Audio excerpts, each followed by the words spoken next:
Monday for clues into the central bank's future rate paths amid a wave of strong economic data.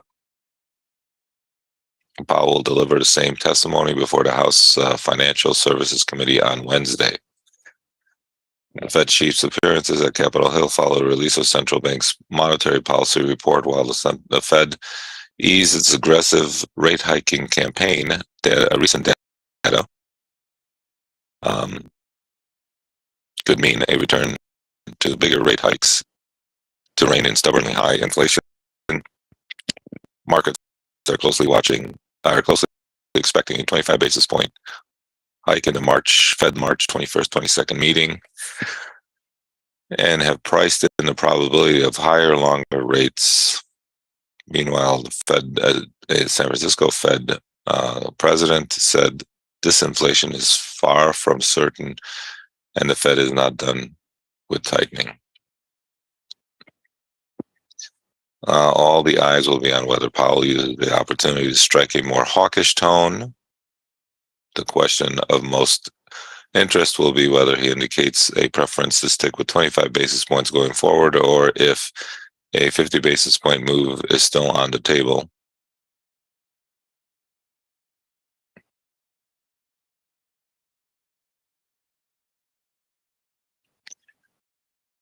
Okay, so there you have it. We'll see what he says. And again, remember, it's conversation he's having with different questions and different ways they pose a question. So it becomes a definitely sticky trade for sure. So be very cautious and patient if you're going to trade. And it is what it is. I'm just we have to you have to know the risk involved here, and that's what we try to do here, is explain the risk. And it's up to you if you want to trade or not. We give you the levels. The levels work if there's no outside influences, especially a geopolitical situation or Fed talk. So we have one of those problems, and we have to be a little bit mindful of that and careful and understand the risk involved. Also, at 9 o'clock, there's going to be wholesale inventories. Obviously, not going to be a number that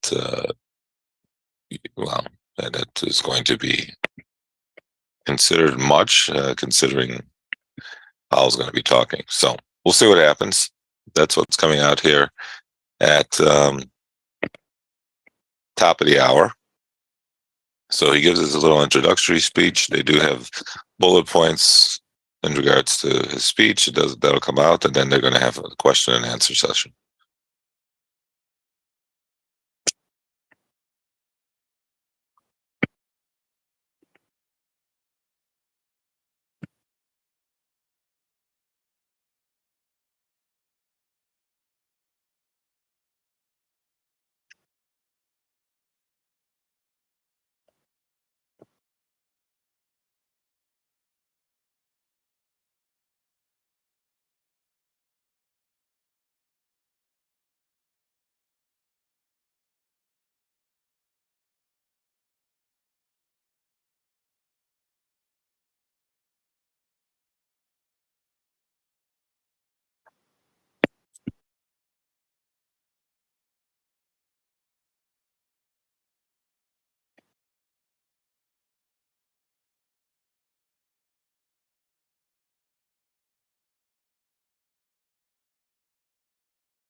As you can see here overnight, how very no trade available. Hey, Don, you here?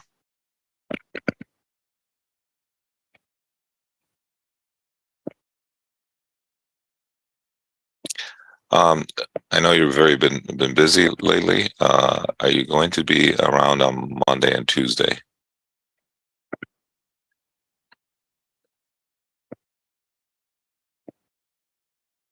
Because I'm not going to be here in the morning. I'm going to be out of town, actually. I'm going to be in Florida over the weekend. Some kind of meeting I got going for my trip over the summer, so I'll be back on Wednesday.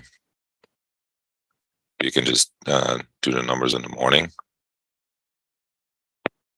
and I know you can't. If you can't stay, I totally get it because I know you're busy.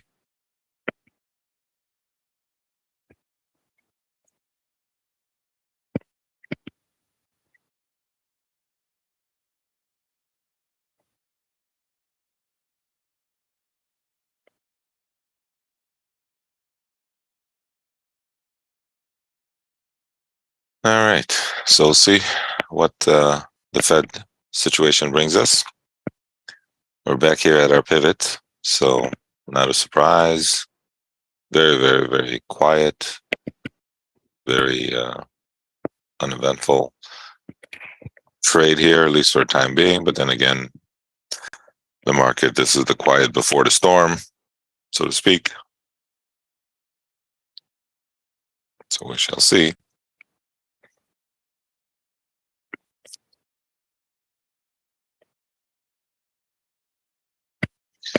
All right, so let's see what else. So we have another number coming out here. Small number, obviously, at wholesale inventories as well.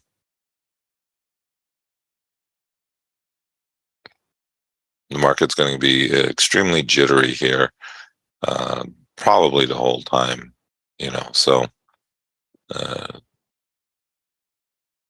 well, the numbers coming out at 9 o'clock, top of the hour. His testimony begins. He's going to begin at 9 o'clock. He's going to give a statement. There's going to be bullet points to the statement coming out at 9 o'clock. And then after he gives a statement, which is, I don't know, 10 minutes or whatever, then they start asking him questions. So they're going to be listening to every syllable he says, and it's going to, somewhat might affect the market a little. I don't know. Maybe not.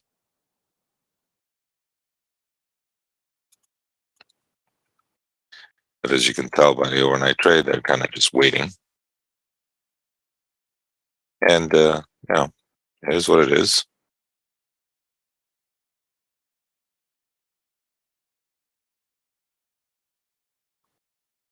So we use our levels as area opportunities to trade, right? Those are areas that obviously support levels of buying opportunities, resistance levels or selling opportunities. We are scalping the market. We're looking for a quick rotation off of those levels, trying to find an area where we can maybe take 2 or 3 points out of these trades, depending on volatility, obviously. With the volatility, with him talking this morning, it's going to be a little bit trickier.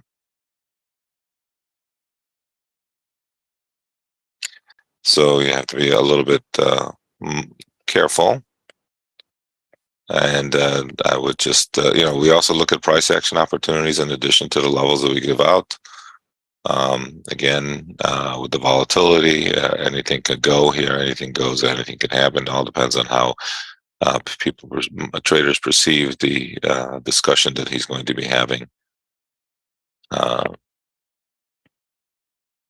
And how they perceive the his commentary. So that's always like a tricky situation for us traders to trade, as perception of what people are thinking or saying. And you get that those crazy there to be like thinned out in the ladder ticket. If you look now, you'll probably see hundreds up and down the ladder ticket. There's not going to be hundreds up and down the ladder ticket when he starts talking.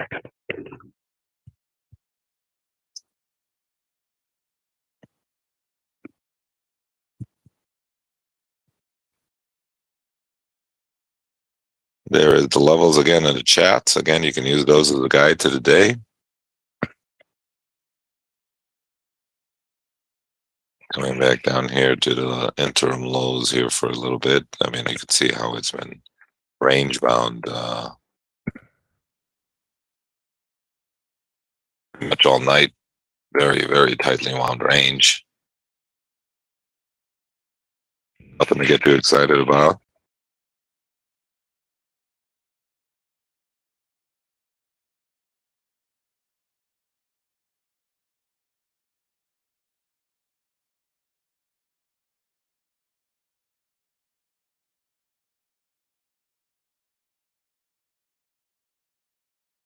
Downside support is at 44.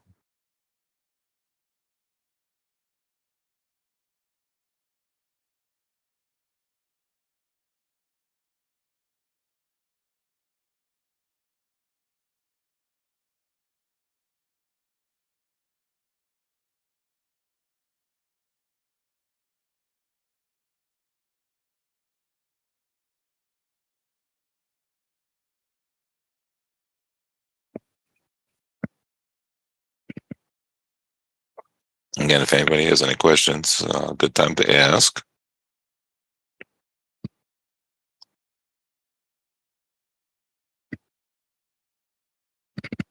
So we are scalping the market, like I said. We are looking for ebbs and taking to try to take advantage of ebbs and flows of the market, and that's based on the levels that we gave out, in addition to price action trades that might occur. So uh, we average about 4 to 5 trades a day, and we also focus on the morning hours. We feel our methodology works better during the morning hours than it does during the whole day, as the dynamics change as the trade goes on all day.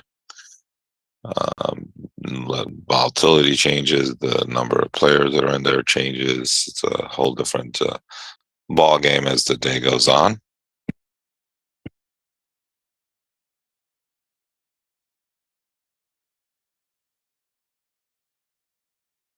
It went and retested at 48 and a quarter, which was the previous low, and then popped back up, looking at the 44 area. Like there's a little support here at 48, but we'll see what happens. Still looking at the 44 as the next support level here, prior to his walking.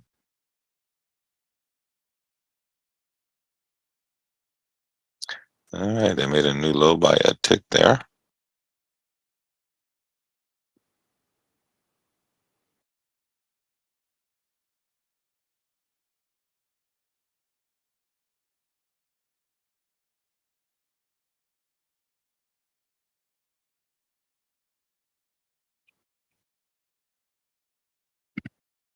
Seems like I said, there was a little support there at the 48 with the way the price action was. Only if you were a little aggressive did you jump in.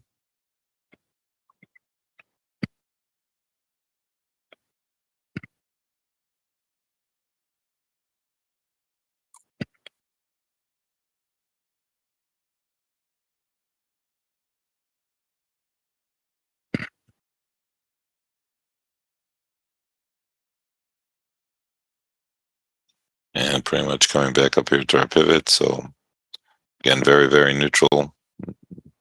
Little support there at 48 when it got down there and it didn't push through. Kind of was a little bit bullish. So if you were a little aggressive, maybe you jumped in there someplace. If you didn't, that's fine too.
Yeah, right. Again, we're just got back to our pivot there, kind of neutral.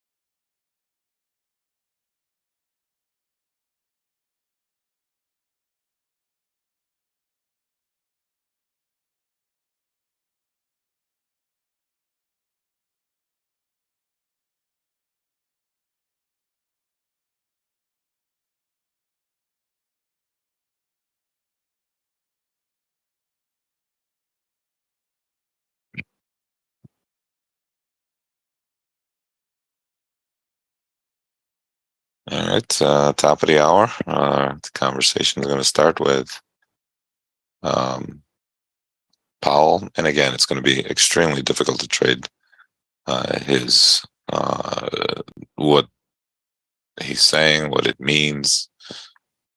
We might think it means one way, the market's going to take it another way. You got some people trading it one way, some people trading it another. You got the algorithms fighting each other. So it's going to be a kind of a goofy day, and then there's going to be very light volatility because the not light volume in each of the prices. So it's going to be very volatile, I should say, not light volatility. But there's going to be the contracts, and each price is going to be very thinned out. So it's just be careful kind of trade.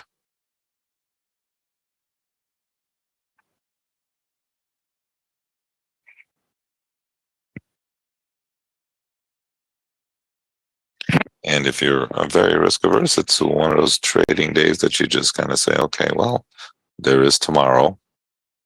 I mean, at least you're given a warning that it's going to be a little bit goofy.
As we're just kind of hanging here.